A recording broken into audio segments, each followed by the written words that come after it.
तो इस वीडियो में हम बात करेंगे हमारी वो पुरानी कंपनी जिसके बारे में कम से कम नहीं तो शायद 6 से 7 महीने से ऊपर का टाइम ही होगा, कम नहीं होगा, एटलीस्ट 6 मंथ्स का टाइम तो होगा ही।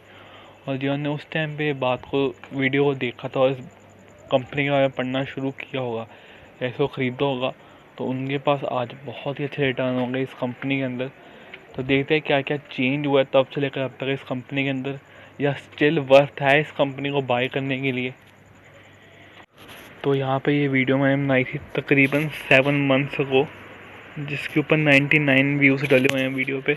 तो उस दिन ये कंपनी का शेयर जो मैंने बताया, उस दिन ये कंपनी चल रही थी तकरीबन 87 रुपीज़ पे। और उस दिन तकरीबन कितने की जंप थी, 0.28 यहाँ पे पॉइंट्स यहाँ पे कंपनी में जंप देखने में मिली थी।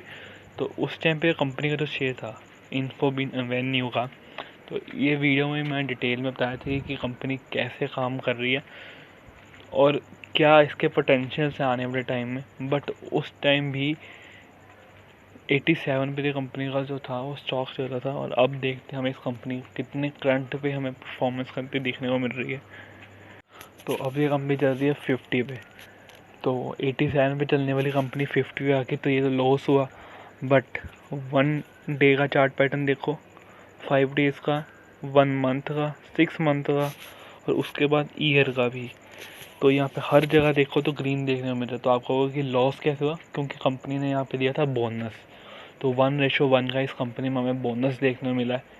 तो इसलिए जो हमारे स्टॉक्स हैं वो सबको पता है कि डबल हो जाते हैं उस रेशो से, और जो अमाउंट है वो भी हाफ हो जाता है। तो जो 87 का स्टॉक था वो 100 हो गया, जो जिसको आधा किया जाए तो जो शेयर प्राइस है वो 50 की अंदर डिवाइड हो गई। तो 87 का जो शेयर था वो 100 पे पहुँच चुका है। तो जब मैंने वीडियो बनाई थी उस टाइम पे इस कंपनी ने अभी इतनी बड़ी बड़ी डील्स की नहीं थी। तो सबसे अच्छी बात इस कंपनी में हमें क्या देखने को मिल रही है, जियो मार्ट के बारे में सबको पता ही होगा, इजीली उसका नाम सबने सुना ही होगा। जो भी रिलायंस के स्टॉक के अंदर इन्वेस्टेड है, या कोई भी थोड़ा सा जिसको स्टॉक मार्केट में एक्टिव है उसको पता ही होगा कि जियो जो मार्ट है वो कितनी एक्सपोनेंशियली ग्रो कर रहा है। मतलब सुपर तरीके से वो कंपनी जियो वाले, रिलायंस वाले जियो मार्ट को ग्रो कर रहे हैं। तभी सबको पता है अमेज़ोन के इतने झगड़े सब कुछ, वो फ्यूचर ग्रुप की डील सब कुछ किस कारण था, सिर्फ रिलायंस मार्ट जो है उसको ग्रो करने के लिए। तो अब उसमें क्या हुआ, ये कंपनी का काम मैं उस वीडियो में डिटेल में बता चुका हूँ कि कंपनी क्या क्या बिजनेस करती है। बट एक बार फिर भी इसमें भी बता देता हूँ, कंपनी काम करती है पेमेंट को प्रोसेस करने का। जैसे मैंने जियो से कोई सामान खरीदा है और मैंने ऑनलाइन पेमेंट की है, तो उस पेमेंट को कोई देखने वाला बीच में होना चाहिए कि असली में ये पैसे उसके अकाउंट से निकल के, मेरे अकाउंट से निकल के जियो वालों के पास गए हैं, रिलायंस वालों के पास। तो उसको प्रोसेस करने के बीच में जो फीस लगती है, वहाँ से ये कंपनी जो है पैसा कमाती है। तो रिलायंस वैसे ही बहुत बड़ी कंपनी है, ठीक है ना। तो काफ़ी वो इतनी बड़ी कंपनी है, तो जिस हिसाब से वो ग्रो कर रही है, इतने सारे वो कह रही है कि हम मिलियंस बिलियंस के अंदर अपने कस्टमर्स को जोड़ेंगे। तो जितने कस्टमर जोड़ेंगे, जितनी ट्रांजैक्शन होएंगी, उतना यहाँ पे जो इनका रेवेन्यू वो जनरेट होता हमें देखने को मिलेगा।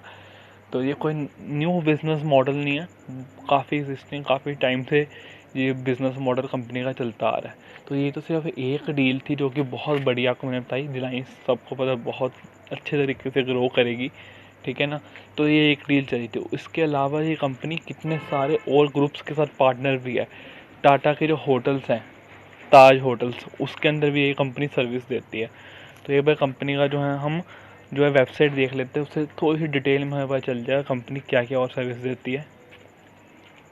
तो इनकी वेबसाइट पे आएंगे तो सामने ही यहाँ पे लिखा हुआ है फिनटेक कंपनी इनेबल क्या करती है, डिजिटल ट्रांजैक्शन ग्लोबली। तो सब कुछ वेबसाइट पे सामने सामने देखने को मिल जाएगा कंपनी क्या क्या करती है। Enterprise software performance, digital payment solutions, ठीक है। और ये सब की इस कंपनी की जो सब्सिडरीज हैं, गो पेमेंट्स, ये सारी इनकी हैं, ठीक है। तो यहाँ पे आप हर को ईजिली आके पढ़ सकते हो इस कंपनी क्या क्या कर रही है, क्या क्या नहीं कर रही। तो इसके सिर्फ ये एक मैंने बिजनेस मॉडल बताया, अर्निंग मॉडल बताया, जहाँ से पैसे कमाते हैं वो कहाँ से, पेमेंट को प्रोसेस करके। और ये और भी सर्विसेज, वेब सर्विस भी ये कंपनी देती है, जो कि उन्होंने उसकी भी डील एक्सेप्ट की है।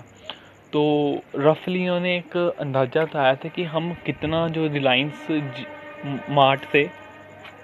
रिलायंस मार्ट से ग्रो करने का एक्सपेक्टेशन कर रहे, वो था जो रकम थी $500 बिलियन की थी, सिर्फ 2 से 3 साल के अंदर अंदर ही।